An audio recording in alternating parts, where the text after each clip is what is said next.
The galaxy was old, very old. The galactic concord had existed for 12,000 years, and dozens of alien species lived together in peace. They traded goods. They shared knowledge. They built great stations in the empty spaces between stars. Life was good for most beings in the known universe. But every species, no matter how different, shared one strange thing. They all told the same story to their children at night. It was a story about monsters. The story spoke of a terrible world somewhere in the galaxy, a world of death. The gravity on this world was so strong that it crushed bones. The star that warmed it spat deadly radiation. The air was poison. The water was acid. And somehow, against all reason, life had evolved there. Not just life, but intelligent life. Thinking creatures who grew strong in that hell. The old texts called them many names. The impossible ones, the endless nightmare. But their true name, written in the oldest books of dead civilizations, was simply this: humans.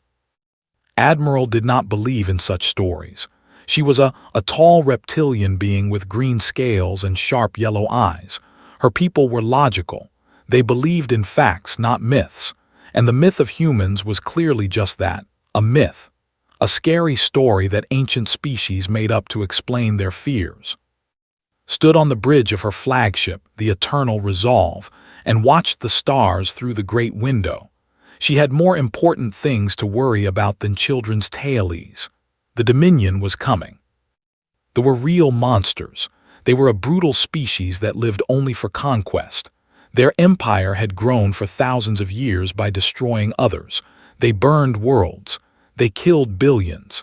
They showed no mercy and asked for none. And now they had turned their hungry eyes toward the galactic concord. 3 colony worlds had already fallen. The fleet had burned them until nothing remained but glass and ash. Millions had died screaming. Millions more waited on other worlds, knowing they might be next. The communicator beeped. She answered it.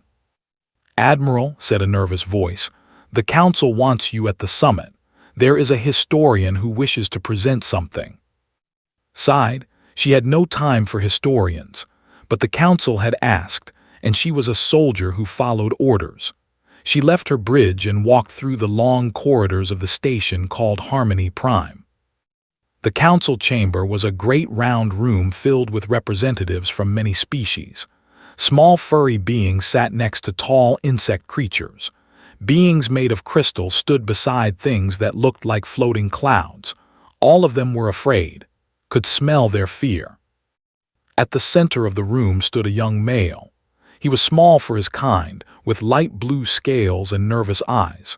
His name was, and he held a data tablet in his shaking hands. "Speak," said the council leader, an ancient being whose species did not recognize. "You said you found something important." Swallowed hard. "Yes, honored ones. I study dead civilizations, those who came before us. Last cycle, I found star maps in the ruins of the Han people. They died out 6,000 years ago, but their records survived." He activated his tablet. A hologram appeared in the air, showing a map of the galaxy. One region was marked in red. "This area," said, pointing to the red zone, "is labeled in the Han language. When I translated it, the words said..." He paused, looking frightened. "They said, 'Here dwell those who should not exist, the humans.'" The chamber erupted in laughter. Representatives from dozens of species shook their heads or made sounds of amusement. The myth of humans was known to all of them, and none believed it. "You waste our time with fairy tailies," shouted a representative, a small being covered in soft gray fur. "We are facing extinction, and you speak of legends." Admiral stepped forward. "Remove this fool from the chamber. We have real problems to solve." Guards moved toward, but the young historian shouted one more thing before they reached him. "Wait, please, look at the map again. Look at where the red zone is. They have been avoiding that region for centuries. Why? They conquer everything. Why would they avoid empty space?" The chamber fell silent, looked at the map. The young fool had a point. The Dominion had spread in every direction except one. They had gone around the red zone like water flowing around a stone. But that proved nothing. Perhaps the region was truly empty. Perhaps it contained some natural danger like a black hole or a radiation storm. There were many explanations that did not require believing in monster stories. Enough, said. The fear nothing. They avoid that region for their own reasons, not because of imaginary creatures. Take this historian away and let us focus on the real war. Was dragged from the chamber, still clutching his tablet. As the doors closed behind him, he looked back at the star map one last time. He knew he was right. He knew the humans were real. And somewhere in the dark region of space that all species feared, something ancient was watching. It had been watching for a very long time. It had seen the conquered rise. It had seen the grow strong. And now it was waiting. Waiting for someone to call out for help. The myth was about to become very, very real. They came like a storm of fire and death. 30,000 warships dropped out of faster-than-light travel above station. The sky filled with their dark shapes blocking out the stars. They were ugly ships built for one purpose only, destruction. Their hulls were covered in weapons. Their engines burned with hungry flame. Admiral had brought everything the conquered had, 8,000 ships, the greatest fleet her people had ever built. She believed it would be enough. She was wrong. The battle lasted only 6 hours. They did not fight fair. They did not follow the rules of war that civilized species used. They sent waves of ships crashing into conquered formations like hammers breaking glass. They fired weapons that should have been illegal. They used their own damaged vessels as bombs, ramming them into enemy ships. Watched from her bridge as her fleet died around her. Ships that had taken years to build were torn apart in seconds. Crews that had trained their whole lives were killed before they could even fight back. They were everywhere, and they showed no mercy. Admiral, screamed her tactical officer, "We have lost 60% of the fleet. We must retreat." Claws dug into her command chair. Retreat meant giving up. Retreat meant admitting defeat. But staying meant death for everyone. "All ships," she said, her voice cold and empty, "fall back to emergency coordinates. We are leaving." The survivors ran. 2,000 ships out of 8,000 escaped into the darkness of space. The rest were left behind, broken and burning, filled with the bodies of those who had trusted to protect them. They fled to the edge of known space, to a region where no one would follow, stood alone on her bridge, staring at nothing. She had failed. The conquered was broken. They would come for the rest of the colony worlds, and there was nothing she could do to stop them. A door opened behind her. She did not turn around. "Admiral," said a familiar voice. It was the young historian she had thrown out of the council chamber. Somehow he had ended up on her ship. "I know you do not want to hear this, but I have an idea." "Go away," said. "Please, just listen." Walked to stand beside her. "We should send a message into the forbidden region. If the humans exist, maybe they will help us. If they do not exist, we lose nothing." Finally turned to look at him. Her yellow eyes were filled with exhaustion and anger. "You still believe in fairy tales, even now, even after everything." "I believe in hope," said quietly. "What else do we have left?" Shook her head. "I will not waste resources on myths. We must focus on reality, find a way to rebuild, find a way to fight." She turned away from him. "Leave me." Left, but his words stayed in the air like ghosts. That night, while most of the crew slept, a young officer made a decision that would change the galaxy forever. Her name was. She was one of the small furry beings with gray fur and large dark eyes. She worked in communications, listening to signals from across the stars. Before the war, she had lived on a beautiful world with her family, her friends, everyone she loved. They had burned that world 3 weeks ago. Everyone cared about was dead. She sat alone at her station, tears running down her furry face. She had nothing left. No home, no family, no hope. The conquered was dying, and soon they would kill everyone else too. Then she remembered what it said. Send a message into the forbidden region. Looked around. The bridge was empty except for her. No one would know. And what did it matter anyway? They were all going to die. Why not try one last desperate thing? Her fingers moved across her control panel. She aimed the ship's strongest transmitter at the forbidden region of space. The region all species avoided. The region where, if the legends were true, the humans lived. She opened a channel and spoke into the darkness. To any who hear this, she said, her voice breaking, we are dying. They will consume us all. They have taken everything from us. Our homes, our families, our hope. If the humans are real, if they exist, please help us. We have no one else to ask. She sent the message. Then she put her head down on her console and cried until she had no tears left. 3 days passed. Nothing happened. The fleet drifted in the empty dark, waiting for death, made plans for a final stand, searched old records for any weakness in them, said nothing about what she had done. On the 4th day, the sensors began screaming. Something was coming out of the forbidden region. Something was coming fast. Ran to the bridge, her heart pounding. What is it? She demanded. Is it the... No, Admiral, said her sensor officer, his voice filled with confusion. It is something else. A single ship, small, made of materials our computers cannot identify. The ship dropped out of faster-than-light travel directly in front of the Eternal Resolve. It was angular and strange, built in ways that made no sense to eyes. Its hull was dark gray, covered in markings that looked like some kind of writing. A transmission came through on all channels. The language was Galactic Common, but the voice speaking it was like nothing any of them had ever heard. This is Captain Park of the Terran Republic vessel Dauntless. We received your signal. Tell us everything. Standing in the back of the bridge, began to cry again. But this time she was crying from hope.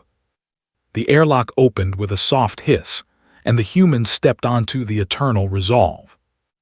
Admiral had prepared herself for monsters. The legend said humans were terrible beings, creatures of nightmare born on a world of death. She expected claws and fangs.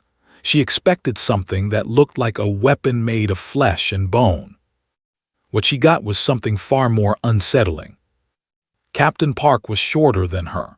Most stood over 2 meters tall, but this human was barely 1.8 meters. He had dark hair with streaks of gray in it, and his face was covered in lines that came from age and worry. His eyes were brown, calm, and very, very patient. He looked ordinary. That was what frightened most of all. Behind him came 2 more humans. One was a female named Lee.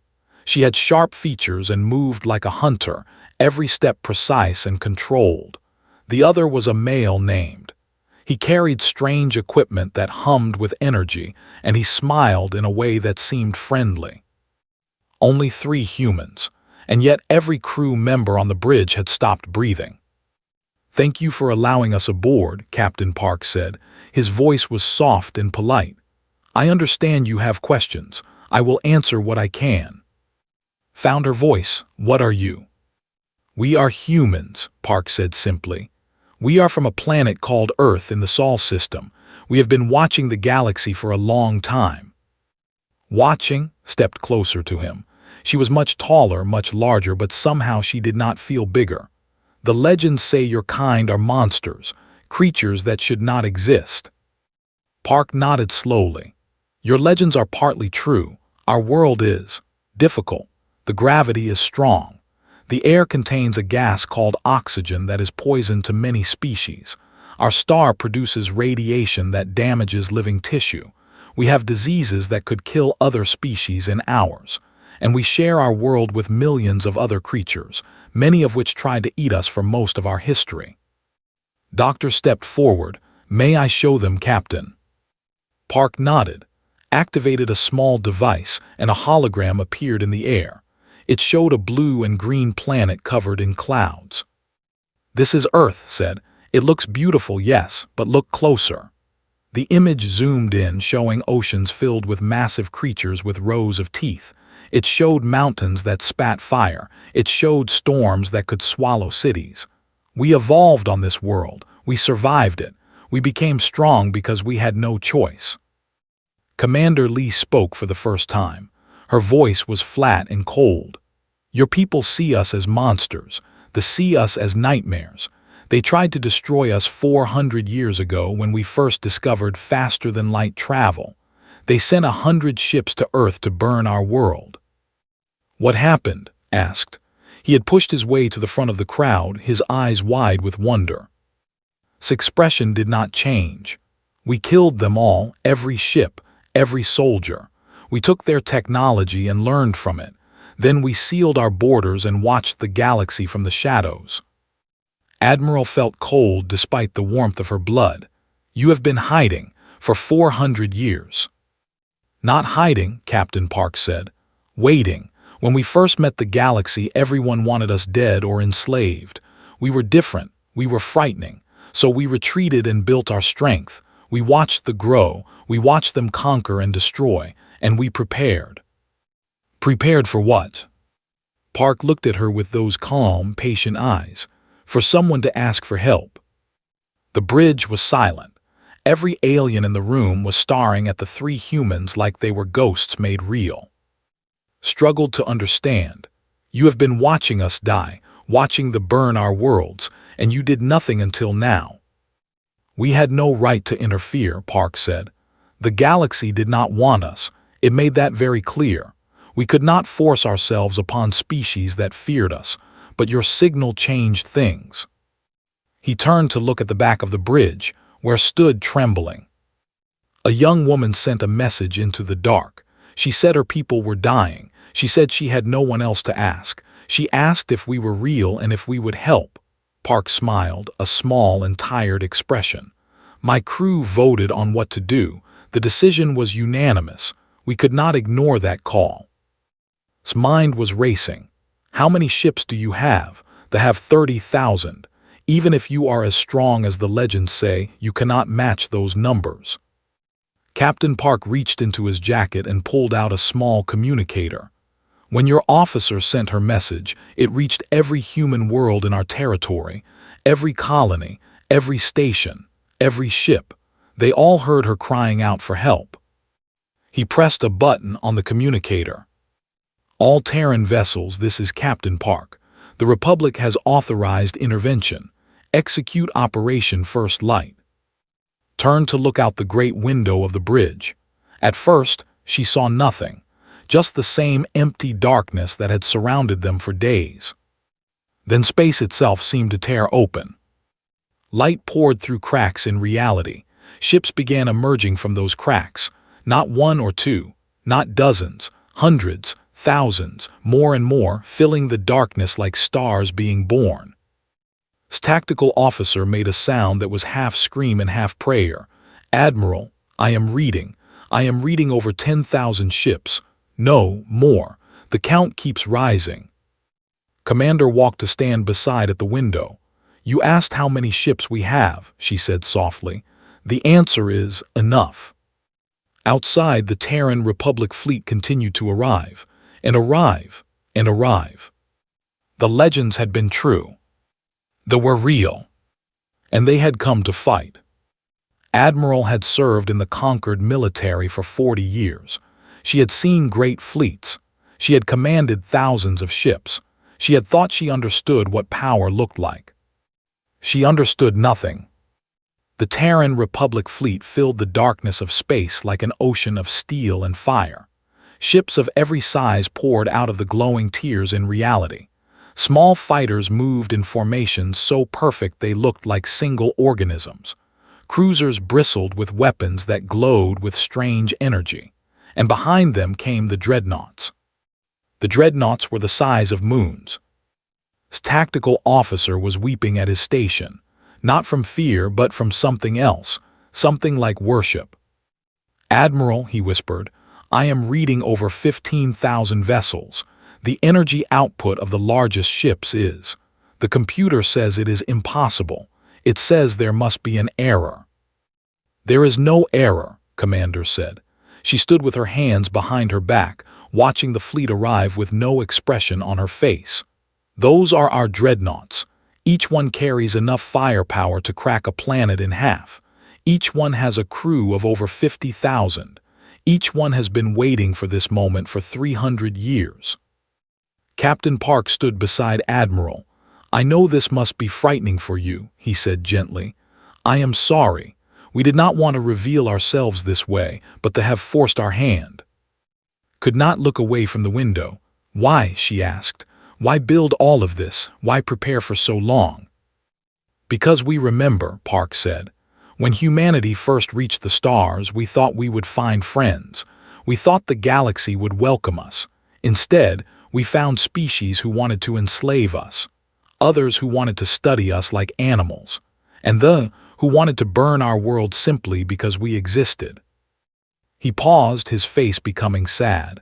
We learned a hard lesson. The universe does not care about kindness or fairness.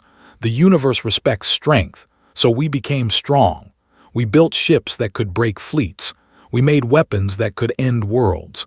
We trained soldiers who fear nothing, not even death. A new signal came through the communication system.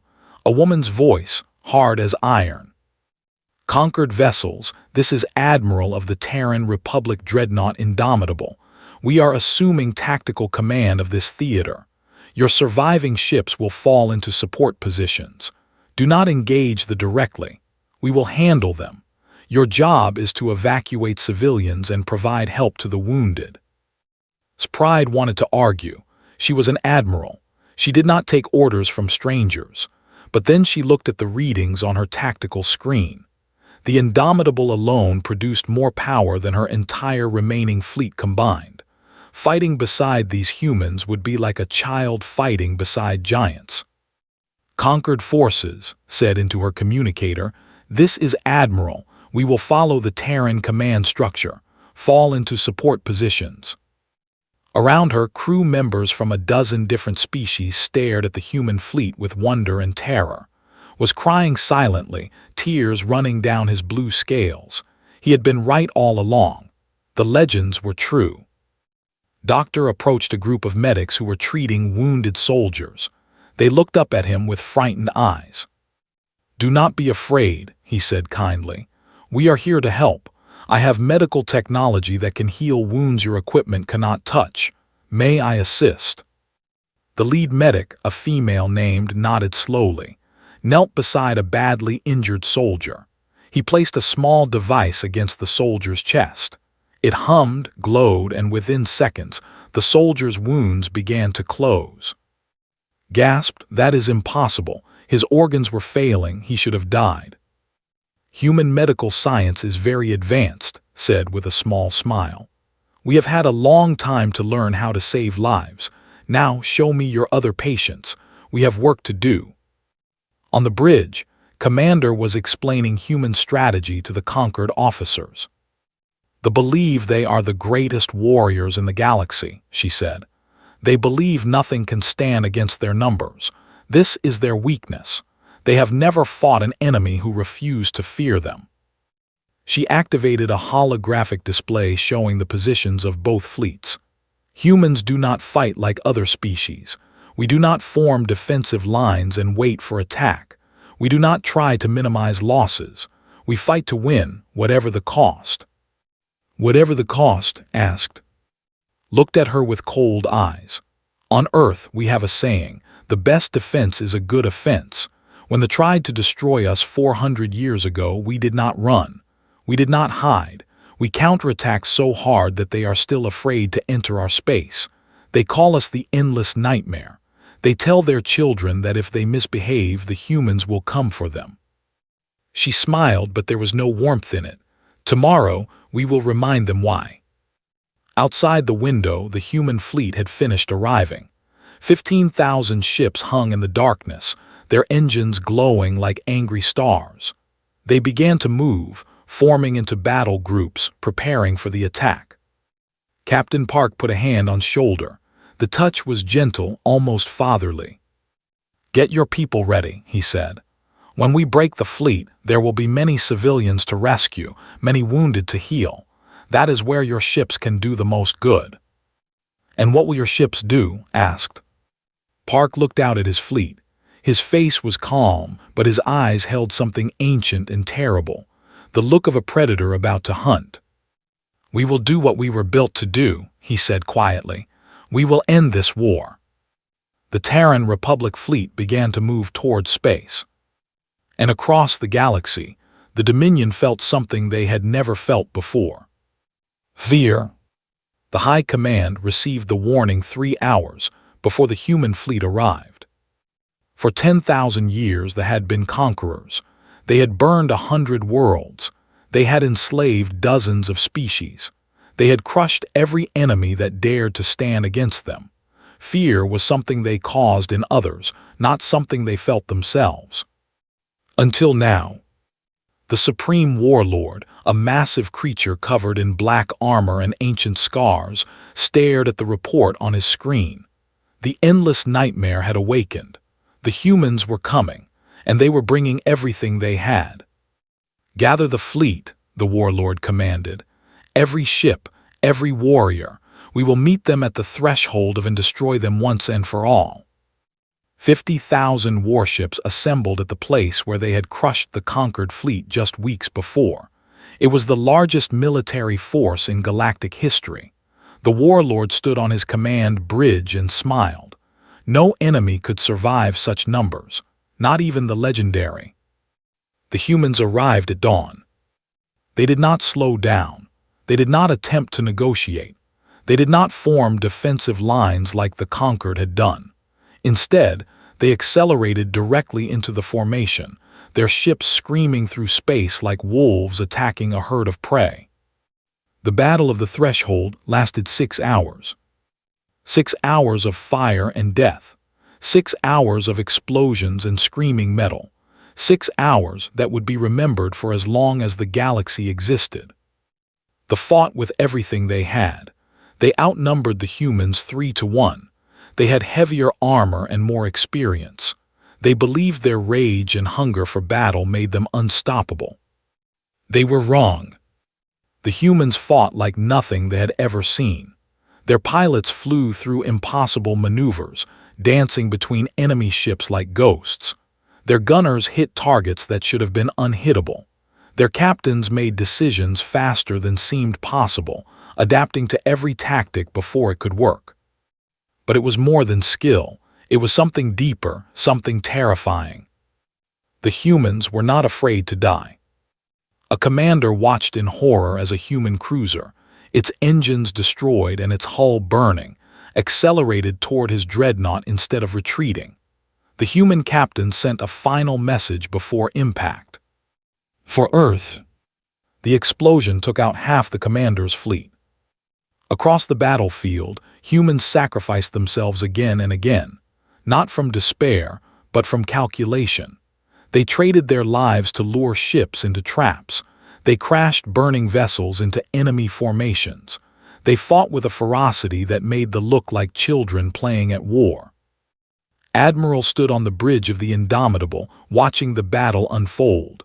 Her face showed no emotion.